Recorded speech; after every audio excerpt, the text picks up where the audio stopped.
Kupatiana mbolea na pembejeo katika kwa wakulima wetu, hilo ni jambo ambalo ni nzuri zaidi. Ukiangazia hata makampuni ambayo ni ya kibinafsi, yengine ni ya kiserikali, kwa mara ya kwanza yameweza kupata faida. Kwa mfano ukiangalia kama Kicc, ukiangalia pia shirika la umeme nchini, mambo hayo ni mambo ambayo tunasema kwamba yanaonyeshana kwamba uchumi wetu unaweza kuimarika zaidi. Na pia wale ambao ni wawekezaji, fedha ambazo zimekuja humu nchini ni fedha nyingi zaidi. Kwa mfano ukiangalia zile special economic zones zetu, utakuta kwamba kuna watu wengi sana ambao wameweka viwanda tofauti tofauti vya kutengeneza nguo, hata ngozi, viatu na kadhalika, na vitu vingine ambavyo vinaweza kuuzwa katika nchi za ughaibuni. Wakenya ambao tumeweza kuwasaidia kuweza kupata kazi, ajira kule nchi za kigeni ni watu 1243. Jambo ambalo ni nzuri zaidi, kwa sababu wao wanaweza kutupatia pesa nzuri kabisa na kuongezea idadi ya Wakenya ambao kule nchi ya nje pale, na kumradhi, kuwa zaidi ya milioni 3, na wanatupatia kipato cha zaidi ya dola bilioni 4 ambayo ni shilingi bilioni zaidi ya bilioni 590. Na zaidi ya hapo pia, mwenzangu Mkenya, utakuta kwamba tunaendelea kuandika mikataba kati ya nchi ya Kenya na nchi zingine, ambalo ni jambo nzuri zaidi. Na unaona hata vile ambavyo Wakenya wamekwenda paka Marekani wanachaguliwa, kama huyu mwenzetu Hulda Momanyi ambaye sasa ni mbunge katika kule Minnesota. Ni jambo ambalo ni nzuri zaidi, kwa sababu inamaanisha kuwa Wakenya wanaweza kujiinua na kuwa watu ambao ni wakusifika, watu ambao ni wakufanya kazi vizuri. Hata zile call center ambazo tuko nazo hapa Kenya, ingawa inasemekana kwamba tunazungumza hata Kiingereza kizuri zaidi kuliko watu wengine, hilo ni jambo ambalo ni nzuri zaidi. Ukiangalia masuala ya ukulima, jambo ambalo nafikiri tunafaa kusema asante kwa serikali hii, kwamba sasa hivi tunanunua maziwa kutoka shilingi 37 mpaka shilingi 49.50 kwa lita moja ya maziwa. Jambo ambalo lenyewe ambalo sisi tuliweza kuahidi kama Wakenya, kwa Wakenya sisi kama serikali, na pia tukahakikisha kwamba tumeongeza uzalishaji wa maziwa kwa kiasi kikubwa, kwa sababu kutoka lita bilioni 4.6 mpaka lita bilioni 5.2. Hilo ni jambo zuri zaidi. Na hata hili jambo zima tu la kusema kwamba tuweze kupiga chanjo mifugo yetu ili kuweza kuhakikisha kwamba kuna afya, mifugo yetu ina afya. Utakuta kwamba ngozi ina faida zaidi hata kuliko ile nyama, na kwa hivyo tuna bima ya mifugo yetu ambayo tumeweza kuweka rasmi na mpango wetu na Benki Kuu ya Ulimwengu, ndiposa tuweze kuhakikisha kwamba tuna soko nzuri ambalo linasaidia watu ambao wanafanya ukulima wa mifugo. Na hilo jambo limepigwa propaganda sana na watu wengine wengi sana, lakini tunataka kusisitizia kwamba tunawarai wa Kenya waweze kukubali kuingia katika mpango huu, ili kwamba mifugo yetu iweze kuwa ni ya bei nafuu, kwa sababu sisi kama nchi ndio ambao tuko na mifugo kiasi cha Kenya ndio ya 3 katika mifugo katika bara la Afrika. Hakuna nchi nyingine, ni nchi mbili tu ambazo zina mifugo mingi kuliko Kenya. Na sasa kwa hivyo tuna uwezo mkubwa sana wa kuhakikisha kwamba tunasaidiana ili tuweze kuwa na ile bima, tuweze kuwa na kipato cha juu cha maziwa, cha ngozi, kwa sababu kila mwaka tunatengeza viatu milioni 25 za watoto wetu kama wanarudi kule skuli. Na ukiangalia pia hata kama mambo haya ya sukari, sasa hivi tulikuwa na viwanda ambavyo vilikuwa vimezorota, tukaondoa yale madeni yote. Mkenya mwenzangu, kuna sasa viwanda zaidi ya 17 ambazo zinazalisha sukari, na pia viwanda vingine vipya 4 ambavyo vimeweza kuwekwa. Na hilo ni jambo zuri zaidi, ndugu zangu, kwa sababu sasa hivi tuna zaidi ya tani 1089 za sukari ambazo zinaweza kuzalishwa hapa, na tunaweza kuuzia nchi zingine bila ya kununua sukari kutoka nchi zingine za kule mbali. Kwa hivyo ni jambo ambalo tunaona katika hususan upande wa kilimo, tumeweza kupiga hatua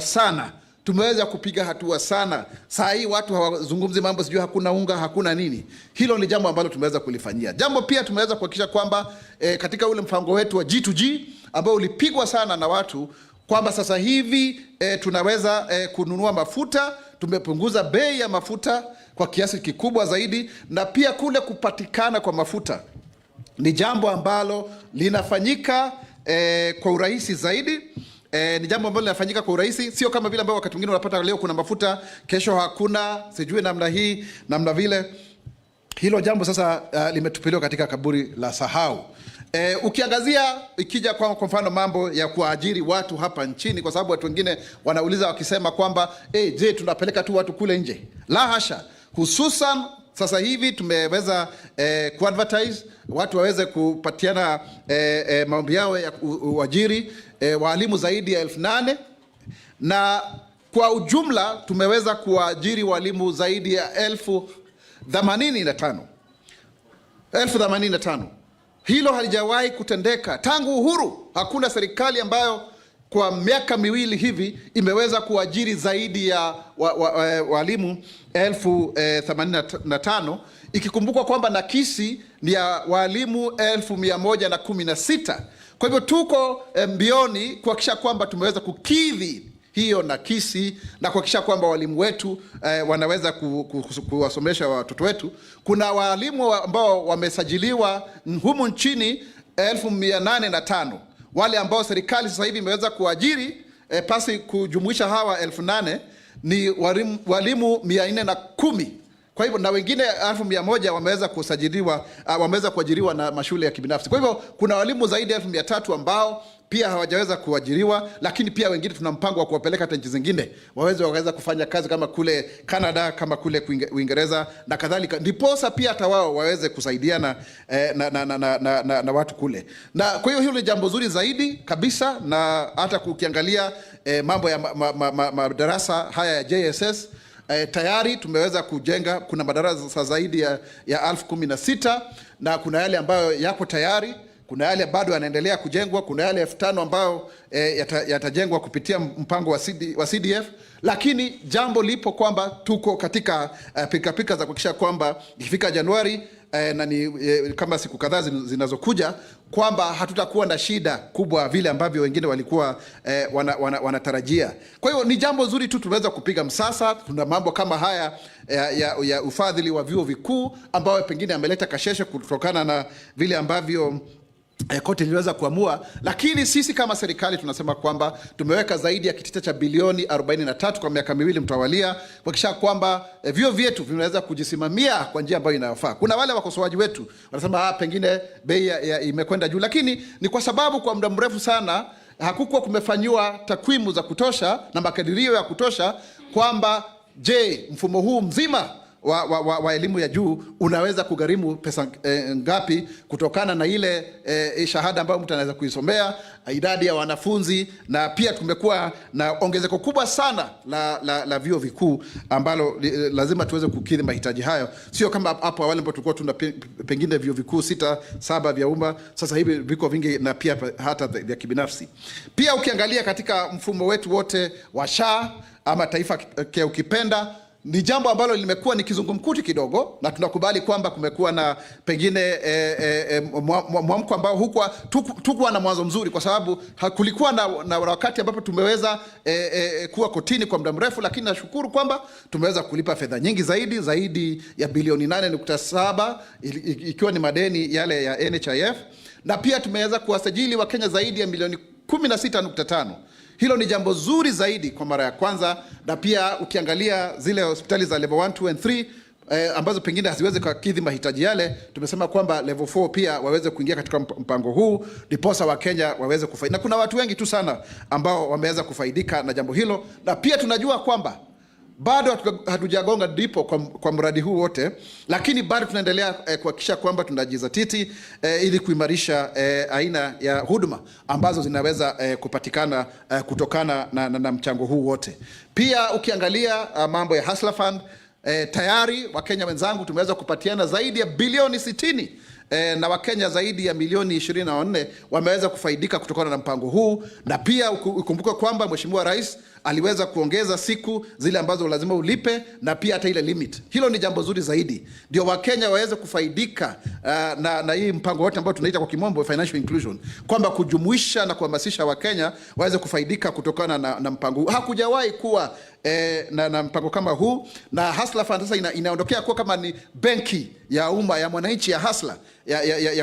yule wa kule chini. Kwa hivyo hilo ni jambo ambalo nafikiri tunaona kwamba ni jambo limeendelea zaidi, ukiangazia wale watu ambao pia wamefaidika kutokana na mpango wetu wa kidijitali. Zaidi ya Wakenya 182 wameweza kupata kazi ama ajira kutokana na mpango huu.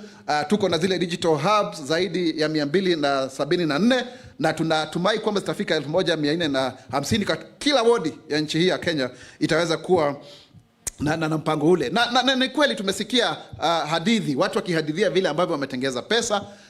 Kama kule Harvest wanatuambia wametengeza zaidi ya milioni 3, ukienda kule Kirinyaga Central na wengine wengi ambao sasa hivi wanaweza kujikimu, vijana wetu ambao wangepata ajira kama wangebaki tu pale, kama wana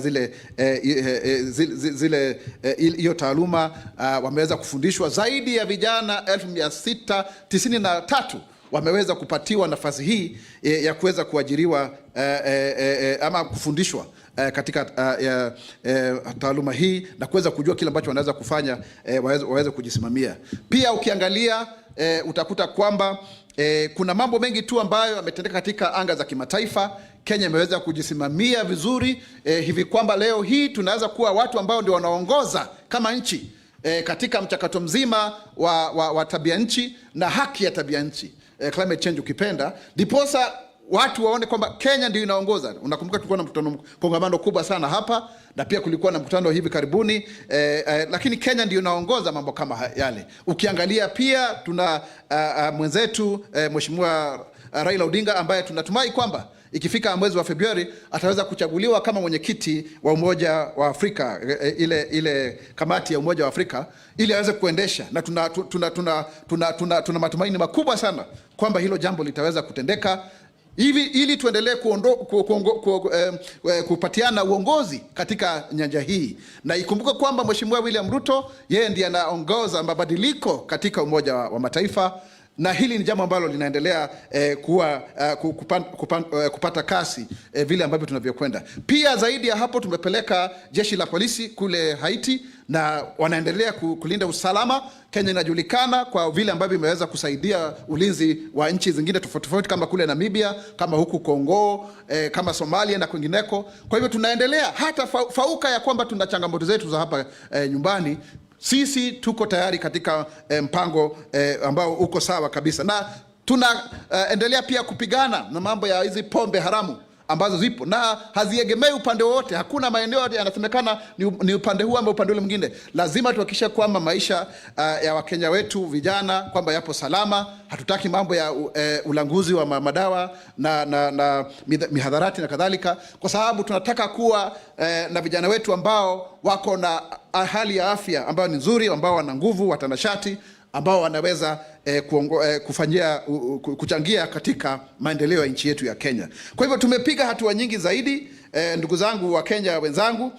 Ukiangalia kama ni mambo ya nyumba, enda pale Mukuru uangalie hizo nyumba, utafikiri uko kule Marekani, New York, ama kule Uchina. Nyumba nyingi tu zaidi, maelfu, zaidi ya nyumba 14, na tayari nyumba 4,888 zipo tayari kuweza kununuliwa na Wakenya. Zaidi ya Wakenya 1547 wameweza kujisajili katika ule mfumo wa Boma Yangu, na tuna zaidi ya nyumba 1124 ambazo zinajengwa katika viwango tofauti tofauti vya kumaliziwa. Na tangu hapo utakuta kwamba zaidi ya kazi 1200 zimeweza kubuniwa kutokana na mradi huu wote, na tutahakikisha kwamba kila eneo bunge lina mradi wa ujenzi wa nyumba, kwa sababu tunatumai kuhakikisha kwamba tumejenga zaidi ya nyumba milioni 1 katika miaka hii mitano. Kwa hivyo zaidi ya milioni wa Kenya zaidi milioni 5 wataweza kusheheniwa pale, na ili tuweze kupunguza hata riba ya mikopo ya nyumba ambayo imekuwa inaenda kwa njia ya hali ya juu kabisa, kwa sababu soko huria inaweza tu kuweza kutupatia nyumba 50,000. Kwa hivyo Wakenya, hilo ni jambo ambalo tunafaa kuangalizia. Hata Rais wa Rwanda Paul Kagame amesifia sana mradi huu wa nyumba hizi za bei nafuu ambazo zinaongozwa kabisa na serikali. Kwa hivyo mimi nashukuru na nataka kusema kwamba tujivunie kuwa Wakenya, tusianze kuona kama kwamba mambo yanazorota. Kama kuna shida yoyote, sisi kama serikali tuko tayari kuibadilisha na kuhakikisha kwamba Wakenya wote wanafaidi kutokana na uongozi wa serikali hii ya awamu ya 5 ikiongozwa na Mheshimiwa William Samoei Arap Ruto, na Wakenya wasikose kuzungumza wakati wanaona pengine mambo hayaendi vizuri, lakini kwa heshima na kwa taadhima, na kuhakikisha kwamba hakuna kule utomvu wa nidhamu na pengine kuwakosea wengine heshima na haki za kibinadamu kwa sababu ya mambo yale. Kwa sababu ukiangalia zaidi sisi tuna nchi nzuri, tuna nchi ambayo inaweza kusonga mbele, iwe ndiyo ya kwanza katika bara la Afrika, ikiwemo mambo ya kiuchumi, ukuzi wa kiuchumi na kadhalika. Kwa hivyo tunashukuru, na mwaka huu umekuwa mwaka ambao pia umekuwa na mambo mengine magumu. Ikumbuke kwamba tulianza na mambo ya El Nino, kulikuwa na mvua mkubwa zaidi hapa, kukaja mambo ya mafuriko, tukawa na hata mambo ya ule moto wa kule Embakazi, na tunashukuru sana kwa sababu ofisi yangu ilimpendekeza Victor kijana moja pale ambaye aliweza kuokoa vijana zaidi ya 10 na akapatiwa HSC na Mheshimiwa Rais. Tunashukuru, na wengineo ambao wamejitolea sana, hata wale ambao walikuwa ule upande wa Nendarasha tulikuwa na hiyo, kulikuwa na hii mambo ya protest ya vijana ambayo inajulikana kama Gen Z. Tulikuwa hapa na mambo mengi tu ambayo yametendeka, msukasuko kila mara baada ya muda, lakini tunasema kwamba mwaka unapokuja kuisha mambo yametendeka mazuri kabisa. Tunaona kwamba tuna mwanya mkubwa kabisa mwaka wa 2025 kuwa ni mwaka ambao utakuwa heri na fanaka. Changamoto zipo na zitaendelea kuweko, lakini tukiungana katika umoja na utaifa na uzalendo, tutaweza kusonga mbele kama nchi. Tukiungana, tukiwa na ile ari na motisha ya kujenga nchi hii, pasi kuzingatia makabila yetu, pasi kuzingatia mirengo yetu ya kisiasa, pasi kuzingatia jinsia na mambo kama yale mengine, tutaweza kusonga mbele. Tusigawanyike katika misingi ya kidini, kwa sababu hii nchi itakaposimama na kuwa iko zaidi ya vile ambavyo ipo sasa hivi, kila mtu ataweza kufaidi, kwa sababu Kenya ni nchi ambayo itasonga mbele kwa kuchangiwa kwa kila mmoja wetu akishika kama mshikadau wa nyanja hii na ile nyingine, kwa sababu hakuna mtu yoyote ambaye anaweza kujenga hii Kenya peke yake, sio serikali hata kidogo. Kidole kimoja hakiui chawa. Kwa hivyo kwa umoja tunaweza kusonga mbele. Kenya itainuka, Kenya itasimama, Kenya itanawiri kwa umoja na uzalendo. Mimi ni Mkenya mzalendo. Je, wewe? Ladies and gentlemen, allow me to read for you the speech in English. As the year 2024 draws to a close, it offers us a valuable opportunity to reflect on our journey and appreciate the progress we have made as a nation. This moment is not just about looking back, but understanding how far we have come, marked by challenges, resilience, and the unwavering determination to save a country where no Kenya is left behind. It is this spirit that drives our economic transformation, anchored in 5 key pillars of agriculture, affordable housing, universal healthcare, micro, small, and medium enterprises, and the digital superhighway and the creative economy.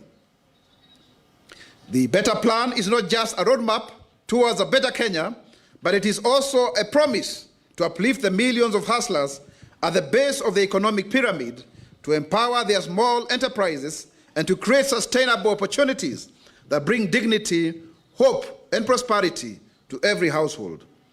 The Better Plan is built on the belief in the resilience and ingenuity of the Kenyan people. It is about placing the farmer, the teacher, the small trader, the student, and the young entrepreneur at the heart of our national transformation. It calls on us to not only survive adversity, but to thrive in the face of it. It challenges us to take ownership of our future and actively build a Kenya that works for all. The government has made significant strides in stabilizing the economy, demonstrating resilience and strategic foresight. Through sound monetary policies, it has successfully stabilized the Kenyan shilling, bolstering investor confidence and ensuring macroeconomic stability amid challenging global economic conditions, Kenya has also honored international financial commitments, including the timely repayment of the Eurobond, reinforcing its credibility in global financial markets. In the tourism sector, the implementation of the Electronic Travel Authorization, ETA, has modernized entry processes, contributing to a substantial increase in tourism arrivals by about 1 million, from 1.48 million Kenyans in 2022 to 2.5 million, as at now this December. So you can see we have more income being generated by many Kenyans, many people who are visiting Kenya. And we are happy because we are trending. Even our country music is trending internationally. Our athletes are winning internationally. So Kenya really has a very great name out there, and we need to leverage on that. And His Excellency President William Ruto has really espoused very strong, robust foreign policy credentials. Looking at the new policy that was launched the other day on 2nd of December, that has got 8 pillars in terms of sports, blue economy, peace, economic, and other forms of diplomacy. That is very, very commendable. When it comes to agriculture, it remains the backbone of the Kenyan economy, and that's a key focus area of our agenda. The government's intentional subsidization of agriculture production over consumption has resulted into remarkable achievements in each of our 9 key better agricultural value chains, ensuring we draw closer to being food secure.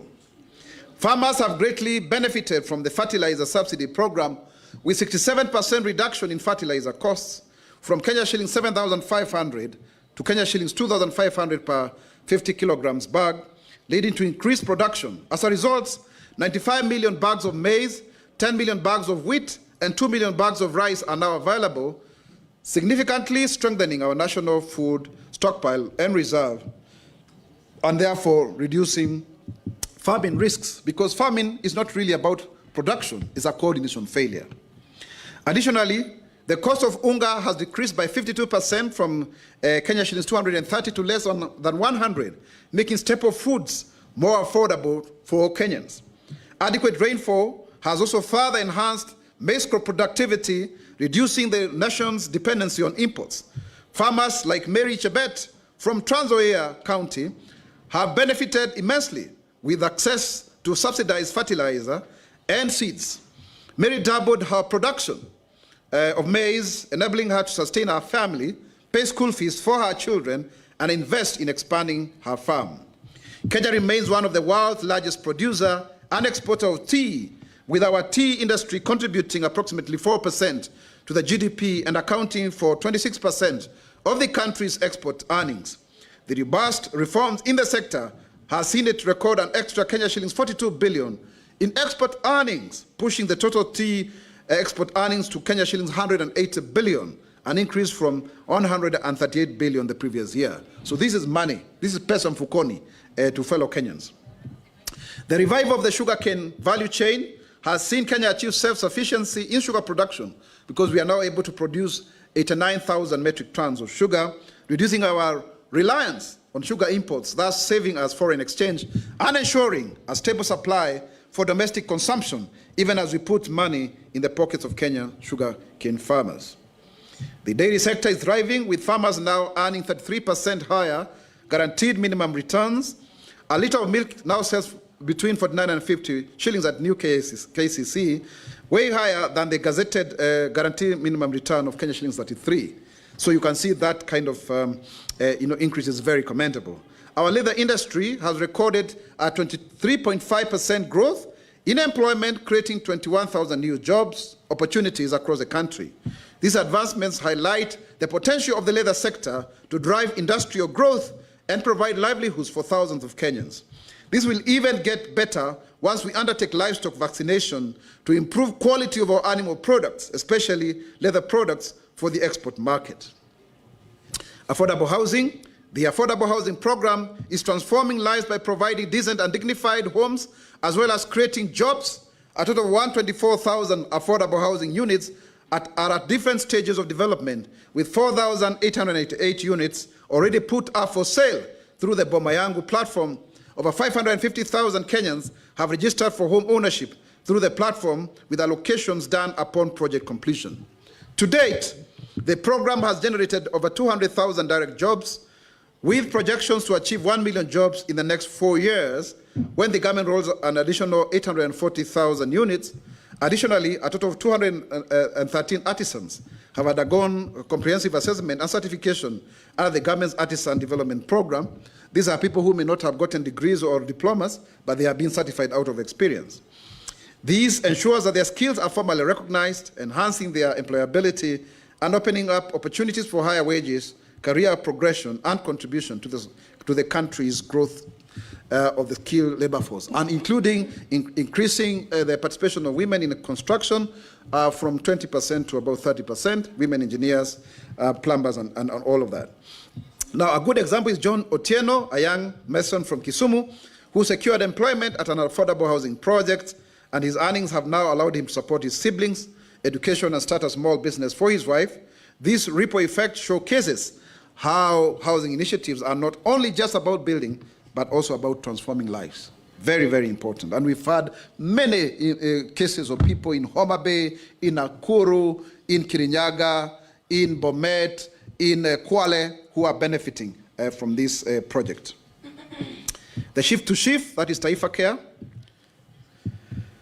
The government reaffirms its commitment to delivering equitable and quality healthcare services to all citizens, guided by the right to health as guaranteed in the Kenya Constitution 2010. Community health promoters have been a cornerstone of our universal healthcare program, strengthening primary healthcare delivery across the counties. We have engaged 107,000 community health promoters, CHPs, to support our vision of a functional national healthcare system. These health champions have registered 7.8 million households, with a target to reach 12.5 million households to champion promotive and preventive healthcare. They have screened 6.5 million Kenyans for diabetes, resulting in 126,000 individuals being referred to healthcare facilities for further assessment. This is very, very commendable. It has never happened before. Additionally, the CHPs have screened 4 million Kenyans for hypertension, with 318,000 referred for additional care, while they have also identified and referred 247,000 pregnant women to antenatal clinics for critical maternal health care services. So this is in the preventive space, and also promotive, because we need to move to that more before we end up with a gridlock and backlog in our health care system. The rollout of Taifa Care under the Social Health Authority is a historic initiative that aims at addressing and overcoming long-standing barriers to universal health care. In just 2 months, Taifa Care has registered over 16.5 million Kenyans under the Social Health Insurance Fund, including 5.6 million citizens transitioned from the National Health Insurance Fund, and registered 11 million Kenyans under the Social Health Insurance Fund. So you can see that breakdown. 5.6 transferred, and the rest are actually registered directly. So those who are doubting Thomases, please see that it is actually working. Today, Kenyans from all levels benefit from access to essential healthcare services for individuals who were previously underserved or excluded. Guided by the principle of healthcare for all, Taifa Care prioritizes equity, ensuring that no Kenyan is left behind. Coverage and benefits. Taifa Care provides coverage for critical care services, including ICU and HDU admissions, through a structured payment system based on facility type. Level 4 facilities, Kenya shillings 3,360 per day. Level 5 facility, Kenya shillings 3,920. And level 6 facility, Kenya shillings 4,480. Each household is eligible for up to 180 days of critical care services annually at empaneled facilities. So please, if you are a facility out there, you are yet to be empaneled, kindly register so that Kenyans can benefit. The Ministry of Health is establishing a committee in line with Regulations 4 of the Social Health Insurance Regulations to review tariffs and benefits, ensuring sustainability and responsiveness to healthcare needs. Take the case of Amina Hassan from Garissa County, who for the first time accessed life-saving surgery through Taifa Care without worrying about the cost. Her story is a reflection of the transformative impact of the program, which is ensuring timely and affordable healthcare for millions. To address the long-standing grievances of our healthcare professionals, the Ministry of Health and the Council of Governors has signed a collective bargaining agreement, CBA, that ensures intern doctors will now receive a monthly salary of Kenya shillings 206,000, up from Kenya shillings 70,000. This agreement also includes the payment of basic salary arrears owed to medical interns. Let us turn now to MSMEs. The government has strategically focused on commercializing and industrializing agriculture to support the growth of MSMEs, which employs over 80% of Kenyans, both directly and indirectly, and the manufacturing sector, so that we ensure that we have jobs that are sustainable, clean jobs, green jobs. This comprehensive approach has created a fertile environment for innovation and entrepreneurship. In 2023, Kenya emerged as a leading startup hub, attracting a remarkable $800 million in startup funding. According to the Africa Investment Report and the Africa Big Ideas Report, the Bloomberg report, Kenya ranked #1 in Africa, surpassing Egypt and South Africa. Manufacturing. Key initiatives include mobilizing investment for county aggregation and industrial parks and promoting export orientation production. Special economic zones and export processing zones have attracted huge investments, bolstering manufacturing and exports while creating thousands of job opportunities nationwide. As of January 2023, there were 23 SEZ licensed enterprises, and at the close of 2024, we have now 50 new ones, bringing the total number of these SEZ licensed enterprises to 73. 50 new companies have actually come on board. That's quite commendable, including one that is going to manufacture 300 ambulances in Naivasha from Norway.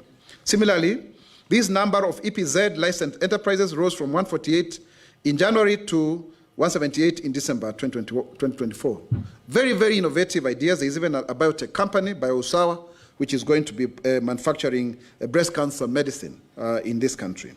We remember very well in our better plan, pharmaceutical manufacturing was identified as a key aspect in terms of our industrial growth.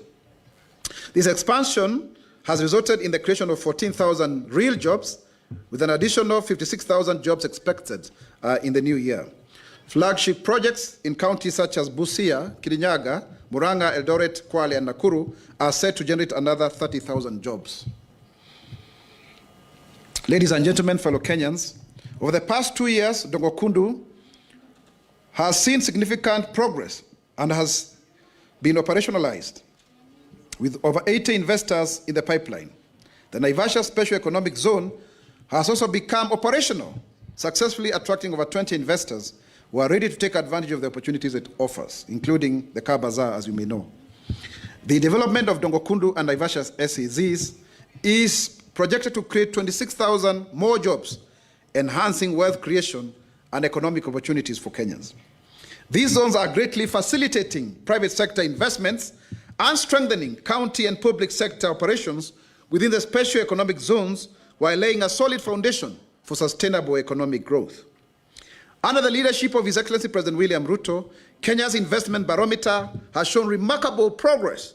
According to the Central Bank of Kenya, credit to the private sector has actually increased by 100 billion. So the sector is actually growing. People are borrowing, other than what the naysayers are saying. From the previous 380 billion to now 480 billion. In terms of industrial finance, more than $120 million have been mobilized, with $40 million for de-risking livestock, $40 million for de-risking SMEs, and $40 million for de-risking green opportunities. So this is very, very good money, in terms of investment. This substantial growth reflects the positive impact of strategic initiatives aimed at fostering a conducive environment for business and investment. On the Hustler Fund, this is a financial inclusion fund for MSMEs, for microloans. The Hustler Fund has disbursed over 60 billion in 2 years, liberating millions of Kenyans from predatory lenders, the Shylocks. This empowerment has also allowed entrepreneurs to scale up their businesses and to contribute to economic growth in terms of even formalizing their businesses, because most of our businesses, about 16 million of them, many of them are semi-formal. One such entrepreneur, James Mwangi, a border operator from Nakuru, who used the Hustler Fund loan to repair his motorbike and eventually start a small fleet, is very happy because he now employs 3 other people who are as riders to demonstrate the growth that comes with this inclusion fund. To further support MSMEs, the introduction of the bridge loan offers large facilities with longer repayment periods, enabling Kenyans to pursue bigger opportunities for investment. On the digital superhighway and the creative economy, we are happy to report that more Kenyans are able now to access government services because there are 20,885 services under e-Citizen, and that is really commendable. A neighboring country here, which I don't want to name, they only have 350 services. Now we have 20,855, and we have 274 digital hubs, and we are inching closer to the 1450 ones in every ward to create job opportunities through the Ajira Digital and Jitume digital initiatives. The government has already been able to educate or to equip 693,000 Kenyans with ICT skills. And we have very many people, who have been able to get money. As I said earlier, 3 million shillings that has been realized somewhere in Rift Valley. For example, in Muranga, Faith Njeri transitioned from Ajira digital training to a freelance career in graphic designs, earning a stable income and supporting her parents. The government has also established 1,360 Wi-Fi hotspots across 47 counties, providing free internet access and addressing the digital divide. These hotspots, located in strategic areas such as markets, have had a transformative impact on local economies. For instance, the hotspot in Githurai Market has enabled traders to receive more orders online, significantly increasing their revenue. This access to reliable internet has also created opportunities for employment as traders expand their operations and has empowered youth to run online shops, fostering digital entrepreneurship and boosting economic growth at the grassroots level. We've also added 13,000 kilometers of fiber optic cable, significantly expanding the national fiber optic network. This initiative has connected remote areas and ensured that over 74,000 public institutions, including schools, hospitals, and administrative offices, now have reliable internet access. This has enhanced connectivity in driving digital transformation, improving service delivery, and bridging the gap between urban and rural communities. Further, we have the Open University of Kenya, which now has a registered number of 3,829 students. They've just graduated, some of them, with some of the skills.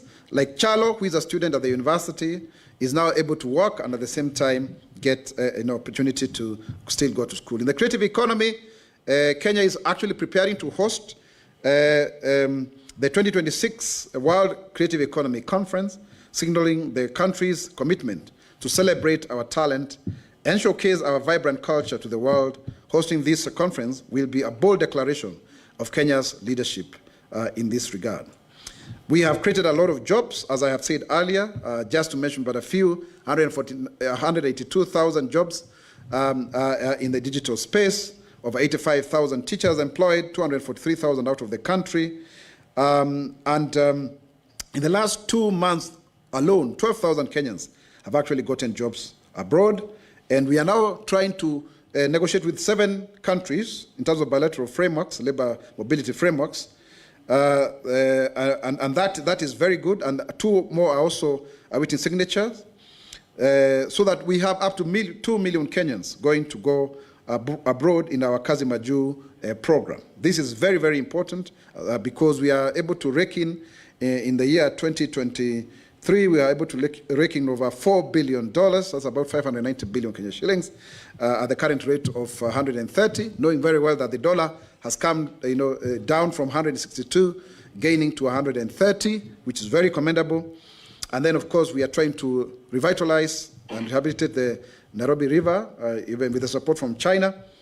21,560 Kenyans are in the Climate Eco Works program, which is really good because we target to go up to 200,000.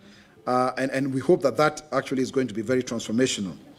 We are also happy to say, in terms of education, the first phase of 3,500 classrooms are now complete of the JSS, with the second phase of 7,500 at about 57% complete on average.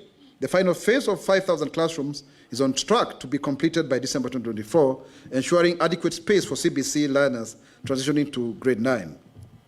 To manage the increased student numbers in grade 9, the Teacher Service Commission will recruit 20,000 intern teachers in January 2025.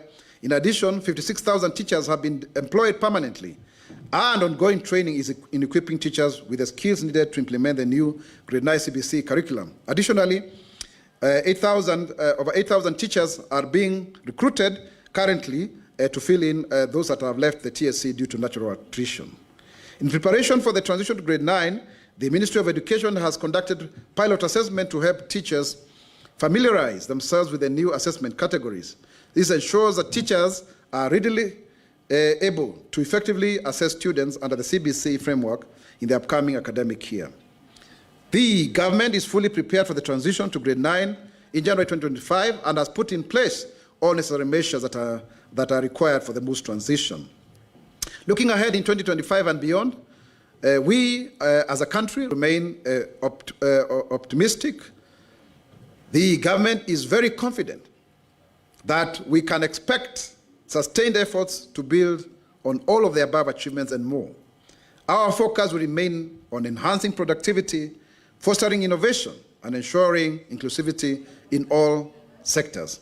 While challenges persist, including economic pressures and global uncertainties, the government is committed to navigating them with courage, determination, and ambition. We urge all Kenyans to remain optimistic and actively participate in shaping our nation's future, for we reaffirm that the government is on course towards fulfilling the promises it made to Kenyans. Kenya itainuka, Kenya itasimama, Kenya itanawiri kwa umoja na uzalendo. Mimi ni Mkenya mzalendo. J. Wewe, Mungu ibariki Kenya. Merry Christmas and a prosperous New Year 2025. Thank you. Thank you so much, sir, for that insightful statement. Now, ladies and gentlemen, the floor is yours. We'll have a few questions.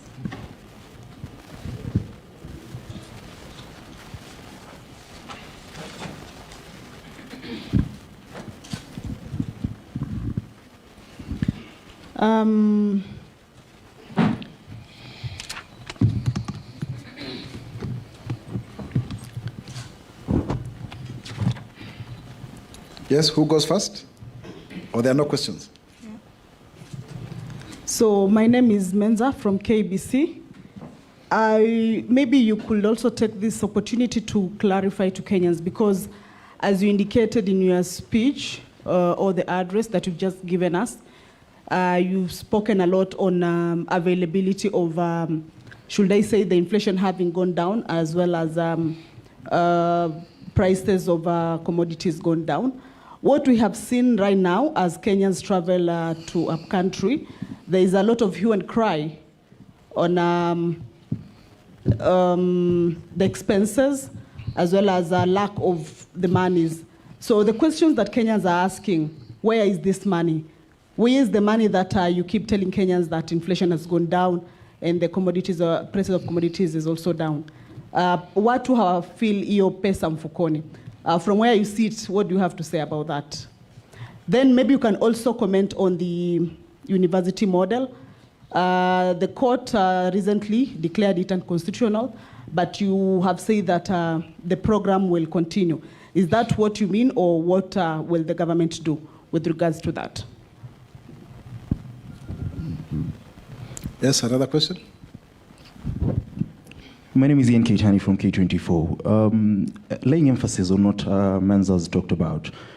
On one end, the government is saying the inflation rate has dropped, and that has led to a reduction in the cost of living and the cost of common commodities. Now, on the other hand, you're saying the government has as well created a lot of employment to the tune of a number that has not been witnessed before. Now, the CS for Treasury, John Badi, says the reason as to why Kenyans are not feeling the impact of the inflation rate dropping is because we've not created enough employment. So which is which? And finally, just a concern on keeping time, kindly.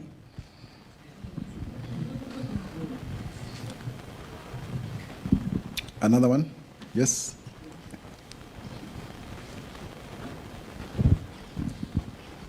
Thank you, sir. My name is Kariuki from the People Daily. My question goes to the issue of grade 9, the transition that you're expecting come next year. I would like to know if the Ministry of Education has given statistics or the progress of construction of classes for grade 9, where these children will be accommodated. If so, how many classes have been built? And how does the ministry intend to accommodate children who may be in popular schools? I'm saying this because you may find that some public schools that had about 3 or 4 streams in grade 8 are only building on maybe 2 or 1 class for grade 9. That may cause strain on the infrastructure in those schools. So probably if there is any arrangement of how to accommodate all this grade 8 transitioning to grade 9. The other issue is the release of national exams. I don't know if you have the dates. And if so, you can just tell us. And then the last one is the issue of cash transfer for people with disabilities. I don't know how that program is running. There's a concern that a Kenyan is raising. If you can tell us how to go about it, or if it's still running. Thank you.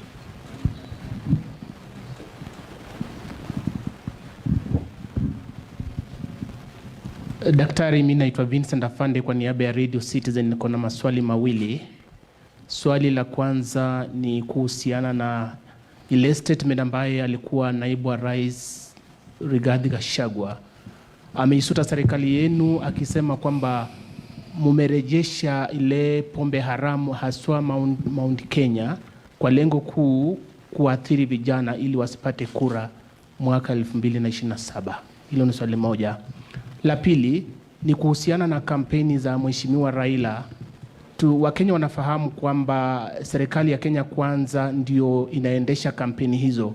Pengine tumetumia pesa ngapi za mlipa ushuru kwa niaba ya kufanya kampeni za Raila kupata kile kiti cha AUC? Asante sana daktari. Na swali nyingine?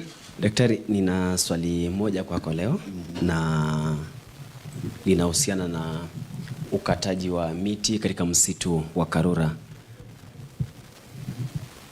Serikali ya Kenya Kwanza ilituambia kwamba itajitahidi pakubwa sana na kujisatiti kuhakikisha kwamba imepanda takriban miti bilioni 15 ili kuafikia ndoto na maazimio ya maono yetu ya ama ukipenda Vision 2030.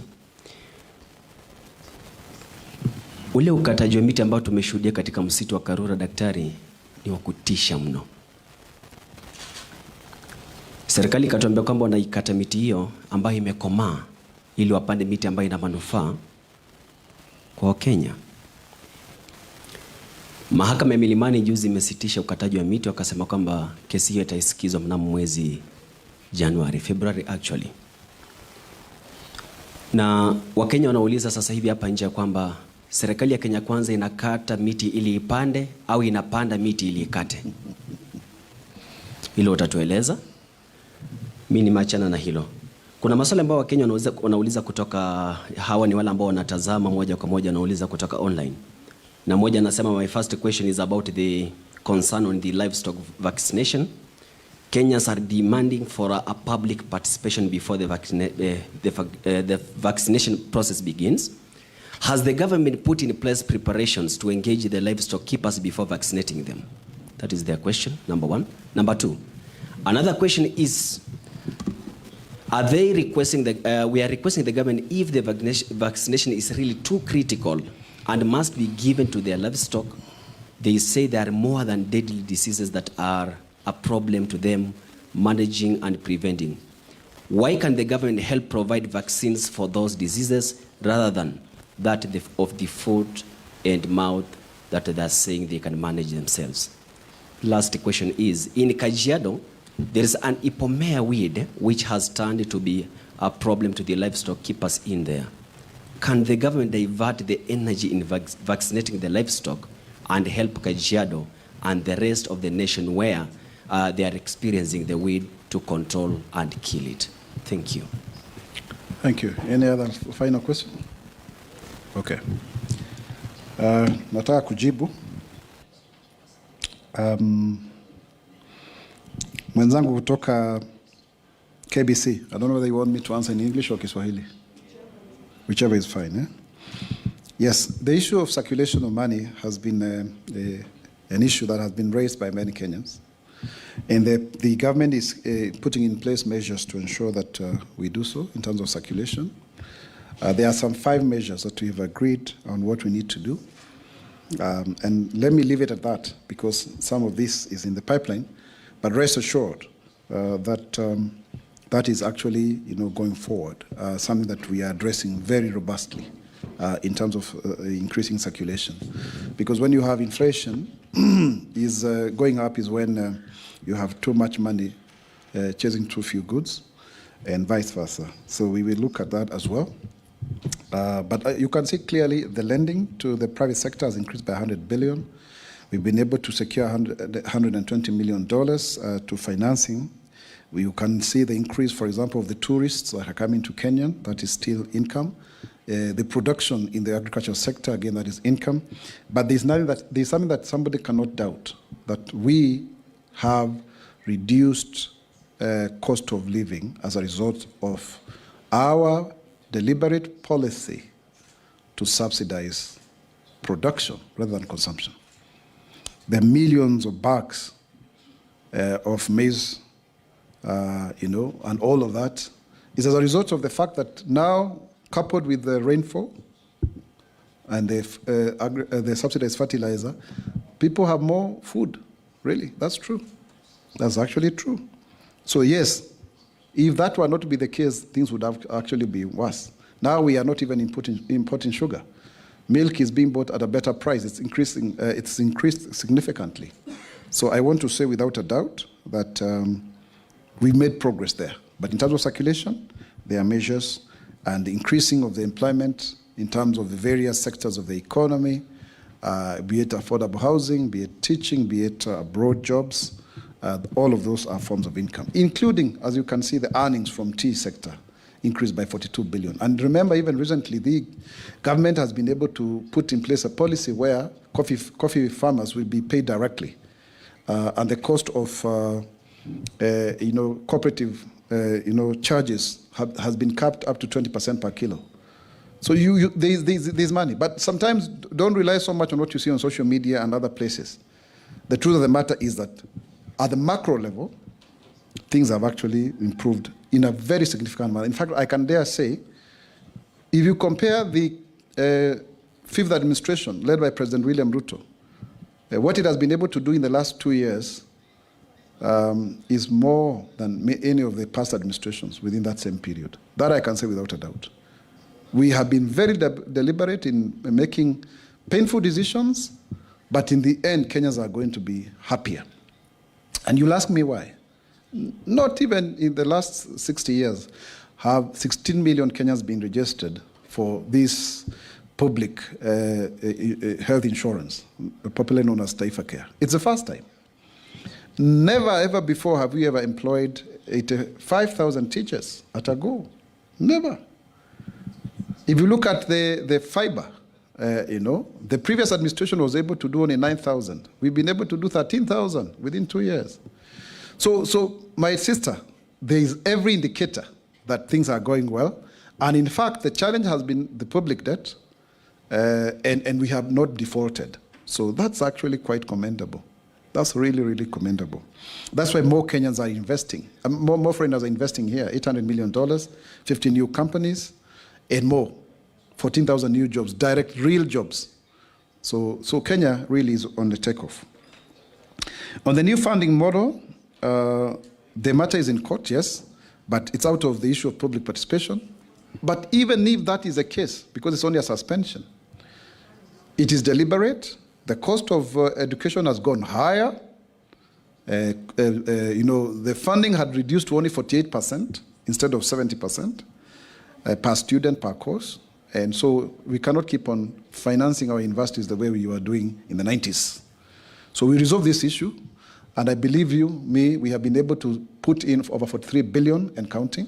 At least we have been able to have the lecturers off the streets. So that is very commendable. The government remains committed to ensuring that we revive our university sector. That is something that I want to say so. Whatever is legal can only be argued in court, but we remain very committed to reviving our university education system and ensuring that that is fine. I think K24 have answered you about that question of inflation. People Daily, very good questions.